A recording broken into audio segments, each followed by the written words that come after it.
तमाम भारतवासियांना विश्वरत्न विश्वभूषण डॉक्टर बाबासाहेब आंबेडकर, त्याचबरोबर राष्ट्रपिता थोर समाजसुधारक महात्मा ज्योतिबा फुले यांच्या जयंतीनिमित्त खूप खूप शुभेच्छा देतो आणि सांगू इच्छितो की बाबासाहेब आंबेडकरांनी आपल्या जीवनामध्ये खूप मोठा संघर्ष करून मानवासारखं जीवन जगता यावं म्हणून त्यांनी आपल्यासाठी खूप त्याग केला, कष्ट केले आणि म्हणूनच आपण जो घेतो तो श्वास आणि खातो तो घास फक्त आणि फक्त बाबासाहेबांमुळेच आपल्याला ही देण मिळालेली आहे।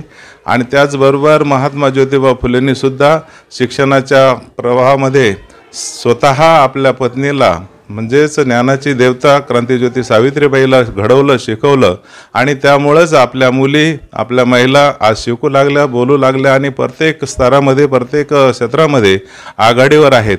आणि हा आपल्यासाठी खरोखरच स्वाभिमानाची बाब आहे की हे जे राष्ट्रपुरुष नसते तर आज आपण खूप तळागाळात असतो। आणि म्हणून बाबासाहेब आंबेडकरांना अभिवादन करण्यासाठी मी सर्व भारतवासियांना सांगू इच्छितो की जयंती साजरी करताना बाबासाहेबांना डोक्यावर घेऊन नाचल्यापेक्षा बाबासाहेबांना डोक्यात घ्यावं, बाबासाहेबांचे विचार डोक्यात घ्यावे आणि सर्वांनी जयंती साजरी करताना नवीन असा संकल्प करावा की बाबासाहेबांनी जो त्याग आपल्यासाठी केलेला आहे, जर समजा निसर्गाने दिलेलं जे काही देण आहे की पाणी आहे, ते पाण्याला सुद्धा आपल्याला शिवलं जात नव्हतं, आपल्याला विंटाळ मानला जात होता, त्या पाण्यासाठी बाबासाहेबांनी सत्याग्रह केला।